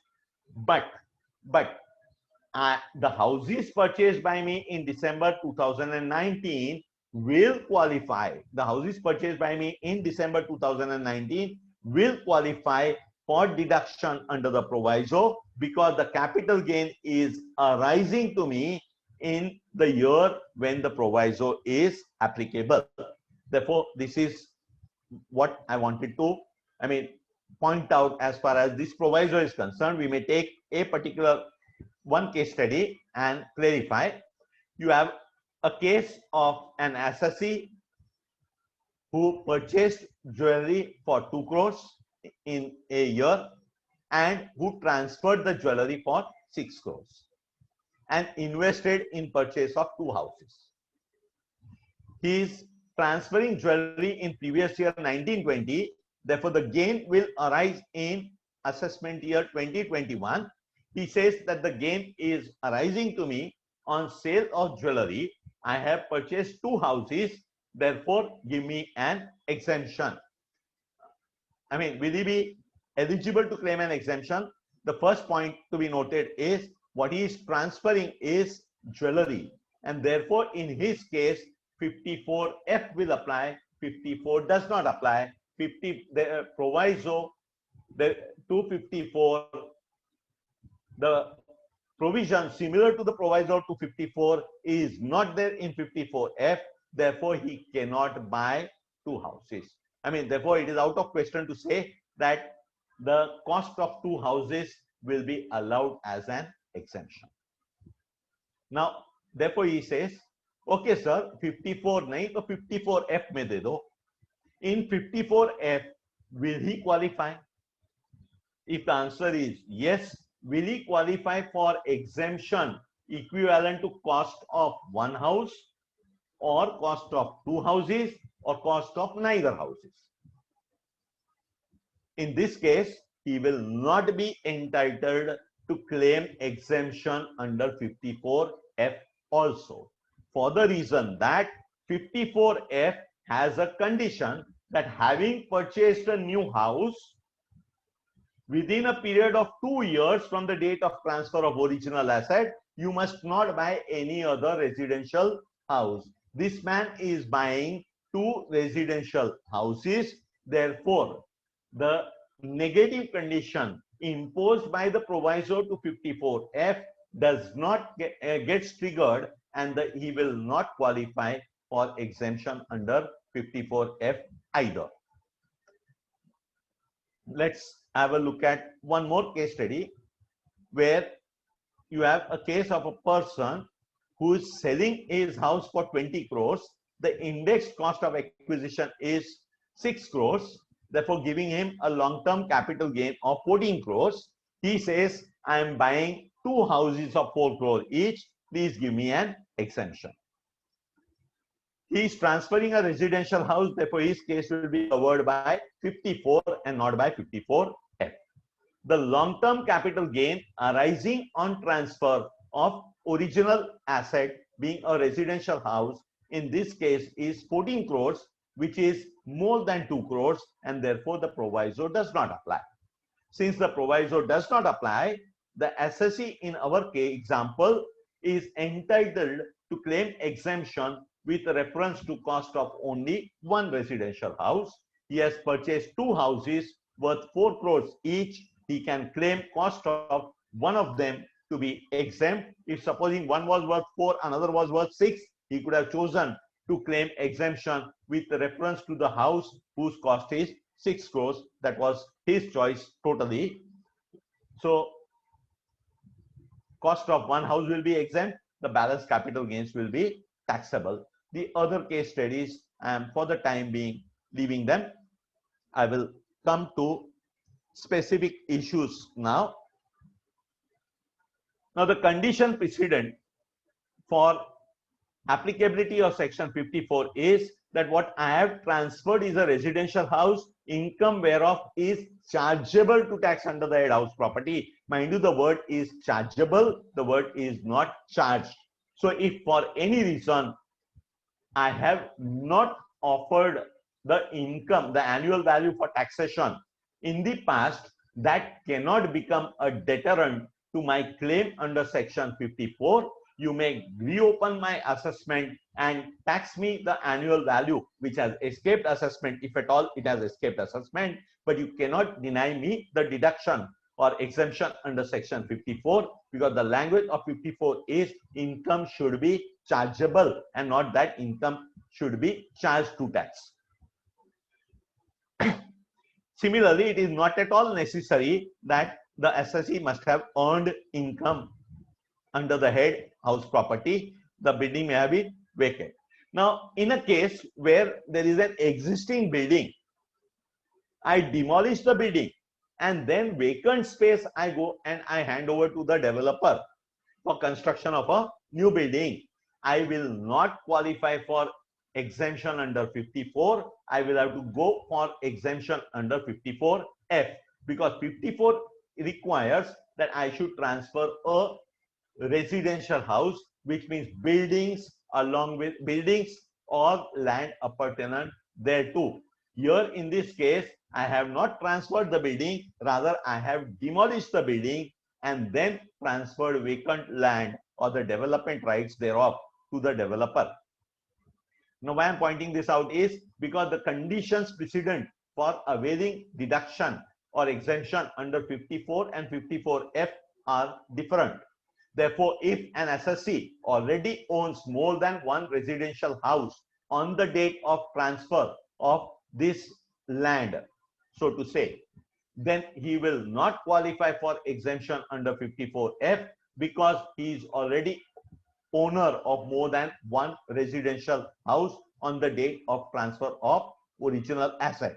But had he not demolished the building and he would have transferred it to the developer, then the long-term capital gain arising on such a transfer would have qualified for exemption under section 54. 54 does not expect me not to own more than one residential house on the date of transfer. Therefore, he could have possibly gone and claimed exemption under 54. Now, as we saw, 54 applies when when long-term capital gain arises on transfer of a building or land appurtenant thereto. Now, is it necessary that the building and land appurtenant thereto must belong to the same person? Answer appears to be yes, in view of the decision of Allahabad High Court in P.K. Lahiri's case, where the assessee received land, huge open land, from his father by way of a gift. What he did is he sold a part of the land and built a residential house on remaining part of the land. So out of land which he received as gift, which land was adjacent to the building belonging to his father, he said, I want 54 when I transfer the land, because this is land appurtenant to the building. The High Court said, no sir, this is not land appurtenant to the building, because for land appurtenant to be, for land to qualify as appurtenant to the building as well as the land which is appurtenant thereto must be with the same person. Otherwise, they say it is land adjacent to a building, it is no longer a land appurtenant to a building. Section does not give you exemption qua land adjacent to a building, it gives you exemption only qua land appurtenant to a building. Now, where intention of an assessee was to develop the land or plot and not to sell the building on the plot, again the Chennai tribunal said, no, we are not going to give you exemption under section 54. Why? Because it was your intention that you don't want to transfer building, you only want to transfer land. So in the earlier case where I took an example that had the building been there, the assessee would still have to meet the ratio of the decision of Chennai tribunal in Usha Gururam Reddy's case.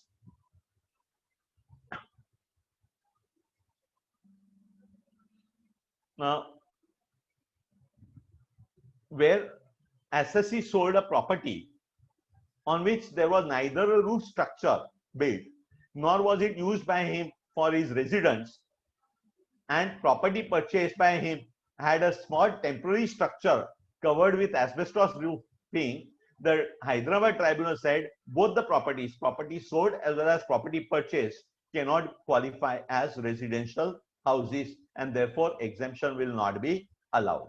So much so on conditions precedent, a question arises that by purchasing one house, can I claim exemption under both 54 as well as 54F? The answer appears to be yes. Hyderabad tribunal in Venkataramana Reddy's case says that if you transfer two assets, one residential house and let me say one jewelry, long-term capital gain has arisen to you on transfer of residential house as well as long-term capital gain has arisen to you on transfer of jewelry. You can go and buy one residential house, and cost of this residential house, you can claim exemption under 54 and you can also claim exemption under 54F. Can I claim exemption under 54 and 54 EC simultaneously on sale of, on capital gain arising on sale of residential house? The answer is yes. According, if at all I want case law for that, you have Deepak Beda's case in Mumbai Tribunal, Deepak Beda's case. Now, gain arising on surrender of tenancy right does not qualify for deduction under 54, because what I have transferred is not a house property, but I have transferred tenancy rights in the house property. Now, come to this issue, namely where I sell multiple houses and I buy one house. Will exemption be available, or will the AO say that no, I am going to give you exemption under 54 only in respect of gain arising on transfer of one house? Please understand what I'm saying. The point which I'm trying to make is whether section 54, when it makes a reference to capital gain arising from transfer of a residential house, does a mean one, and therefore exemption is available only with reference to one house and not with reference to other houses. So if I have sold multiple houses and I choose to buy multiple houses, will you give me exemption under 54, or will you say no, 54 says capital gain should arise on transfer of a residential house, therefore you choose one house whose gain I will give you as exempt. I'm not going to give you exemption with reference to gains arising on sale of multiple houses. Take an illustration. I sell 3 residential houses. 3 crores, 2 crores, and 1 crores is the long-term capital gain arising. With these 3 gains, I go and I buy 3 houses. With these 3 gains, I go and I buy 3 houses. Will you give me exemption or no? For every house sold, I have purchased one house. Therefore, I will say, give me exemption qua gains arising in respect of each of the house sold to the extent gain has been utilized for purchase or construction of a corresponding new house. Mumbai Tribunal in Rajesh Pillai's case, and rightly so, says that yes, there is no limit on the number of houses whose gains can be claimed exempt under section 54, as long as you satisfy the conditions precedent which are required to be satisfied for claiming exemption under section 54. You can claim exemption under 54 in respect of long-term capital gain arising to you on transfer of multiple residential houses also. However, tribunal cautions you that exemption is not available on an aggregate basis, but has to be considered qua each sale and corresponding purchase by adopting a combination which is beneficial to the assessee. So for each sale, you show me a purchase and you take. You may choose any combination which suits you the best. That is fine. But for each sale, they say we want a corresponding purchase. We are not going to aggregate 6 crore of rupees here and then give you an exemption with reference to aggregate of 6 crores. They say no, that's not what we are going to do. The Mumbai Tribunal in Ranjit Vittala's case says there is no restriction that capital gain arising from sale of more than one houses cannot be invested in one house. Therefore, now see what the tribunal is trying to tell me is that if I have sold 3 houses, say I've got 3 houses in the suburbs, giving me a gain of 3, 2, and 1, and I come and purchase one house in South Mumbai for a consideration of 8 crores, the entire long-term capital gain arising on sale of 3 houses has been invested in purchase of one house. Will I be able to contend that the entire capital gain of 3 plus 2 plus 1, 6 crores is exempt? Mumbai Tribunal says yes. In the case of Ranjit Vittalas, they say the section puts a restriction on the number of houses to be purchased. There is no restriction on the number of houses whose gains can be invested in purchase of one house. Therefore, many to one is still working. Earlier, we were selling one house and claiming and purchasing two houses. And we were trying to argue a residential house does not mean one residential house. Effective assessment year 15-16, I think, the legislature has amended, and now it is expressly stated that you shall purchase one residential house in India. So the option of purchasing multiple residential houses is no more available. But the reverse option is still available, selling many and buying one residential house. To the similar effect is the ratio of decision of Mumbai Tribunal in Bipin Sagar's case. Now, when you purchase a new flat, the purchase can be 1 year before the date of transfer. Now, here was an SSC who sold the house on 30th April 2004. But he had already purchased a flat on 25th June 2003. So if you look at the gap between June 2003 and April 2004, it is within a year. Therefore, he sought to claim an exemption.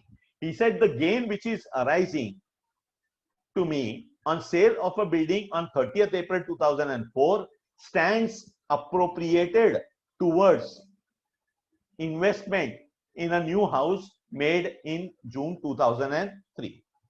But the house which is sold on April 2004, that agreement was registered in August 2004. The AO says, hey, wait, I will count 1 year, not from April 2004. I'm going to count it with reference to August 2004. And when I count the period with reference to August 2004, your investment is more than 1 year prior to the date of transfer. Therefore, you are disqualified. The tribunal says no. Go by section 53A of the Transfer of Property Act. 247(5) says that if you have given possession in part performance of a contract and subject to satisfaction of other conditions, of course, this decision will not hold good today in view of decision of the Supreme Court in Balbir Singh Maini's case, where to invoke 247(5) also you need a registered agreement. But possibly the SSC in such a situation can argue that I have entered into a transaction which enables the enjoyment of the property to the buyer, and therefore transfer as contemplated by 247(6) has happened. And since transfer as contemplated by 247(6) has happened on 30th April 2004, my purchase is within a period of 1 year from the date of transfer. The fact that document has been registered later on should not deprive me of the exemption to which I am otherwise entitled. Now, this is all about many to one, a small issue on deposit of money in a capital gains account scheme. Now, as I mentioned, I'm dealing with this without the slides for want of time. Both 54 and 54F require that the amount which you have not utilized or not appropriated for purchase or construction of new residential house should be deposited in a capital gain account scheme before due date of furnishing return of income under section 139(1). Very well. Now consider a case where I choose not to furnish a return of income under by the due date under 139(1), but I choose to furnish a return of income by 139(4). Between the due date under 139(1) and 139(4), I have utilized the amount towards purchase of a new residential house.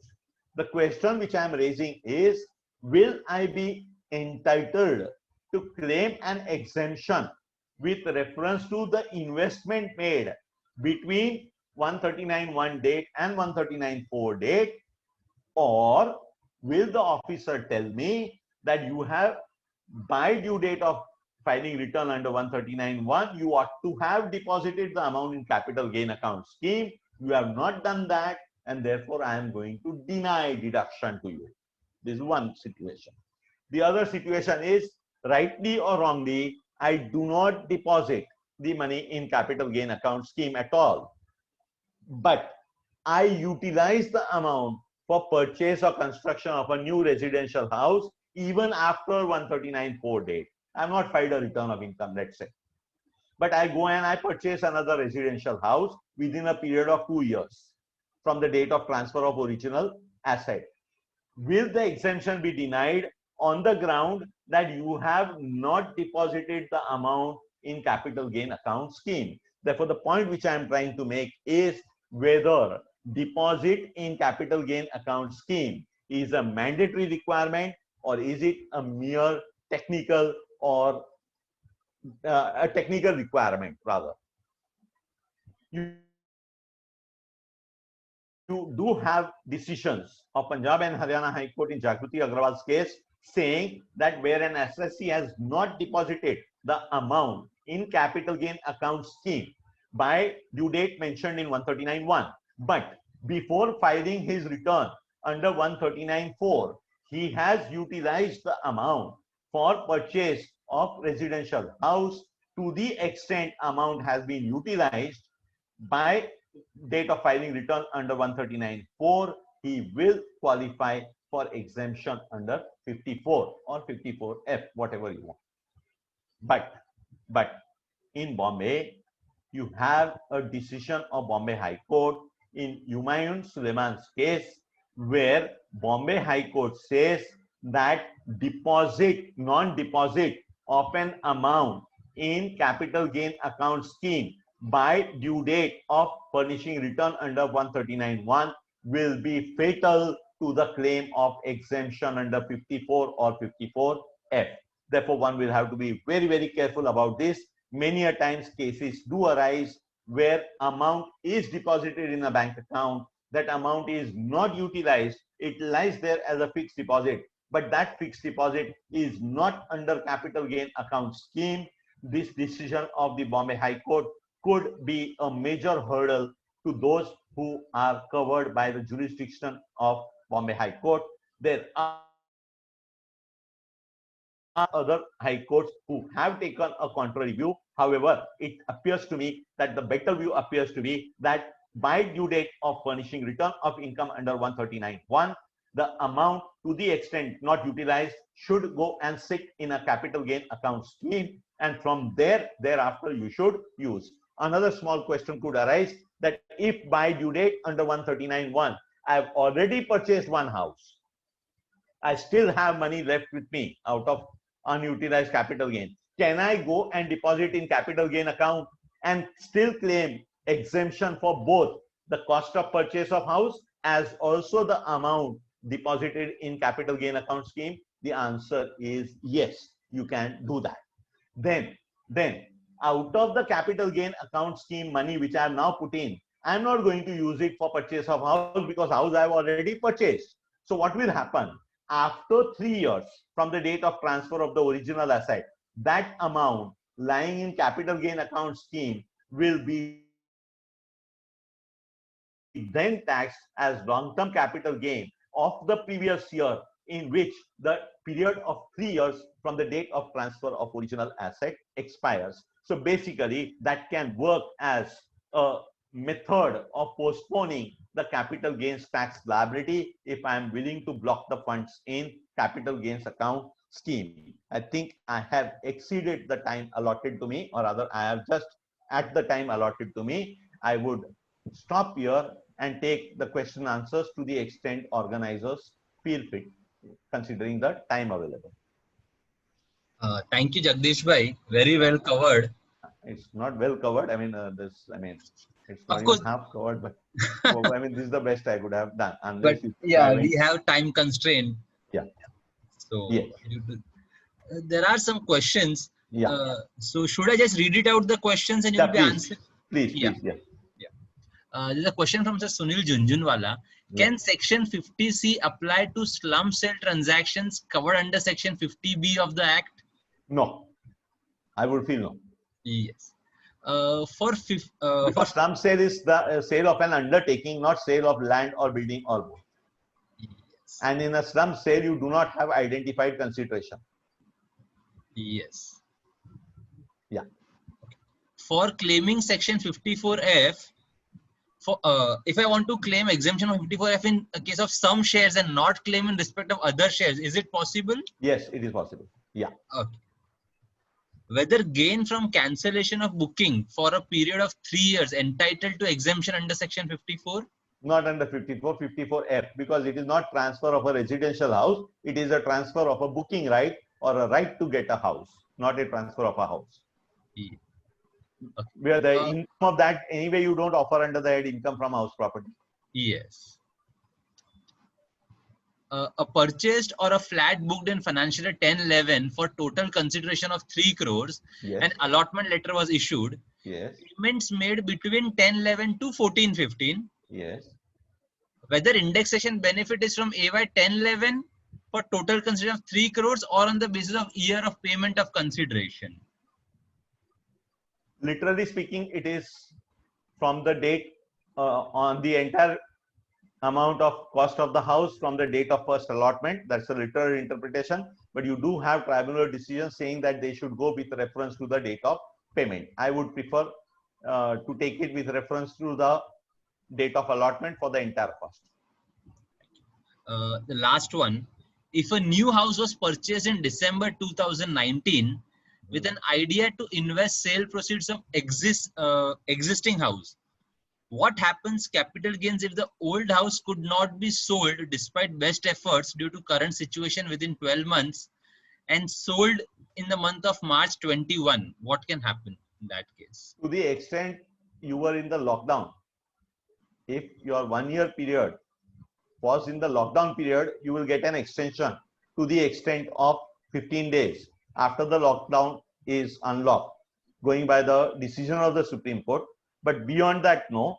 But yes, wherever you were required to deposit money in a capital gain account scheme, there the date will stand extended. Say, let me give you an example. If you were required to purchase a house within a period of 2 years, and that 2 years was expiring in the lockdown period, then that 2 years will stand extended by virtue of the ordinance and now the Amendment Act to whatever dates are applicable. I mean, to December or whatever they are applicable. They have given a separate date for 54. But that date or that exception carved out for Section 54 there would not apply to deposit in capital gain account, because deposit in capital gain account is always linked with due date of filing return of income under 139(1). So if your due date today is November, then by November you can still go and deposit the amount in capital gains account scheme. And if this due date stands extended from November to maybe December or March, whatever they do, then correspondingly this date also will stand extended. Okay. Am I clear? Or yes, sir. So Janam, there is one question after okay, that. yeah, one more has come. Yeah, I'll just take that. Mr. X has earned long-term capital gain on sale of shares in year 1. He earned further long-term capital gain on sale of shares in year 2. He purchases a new residential property in year 2 from the proceeds of both these transactions. yeah. Can he claim exemption under Section 54F in both the year? Other conditions being fulfilled, depositing in capital gain account scheme. If other conditions being fulfilled, yes, the decision which I discussed, the first one of Mumbai Tribunal, Rajesh Keshav Pillai, that will squarely apply to you. There it was an assessee selling houses in 2 years and purchasing a common house. Instead of houses, what you're doing is you're going under 54F and you're taking shares as the original asset. Yes, I would believe yes, you can. Subject to deposit in capital gain account scheme. Mr. Sajjan Saraf will like to ask one question. Yes, so I am with Mr. Sajjan Saraf only, just for the sake of explaining the question. I am with him.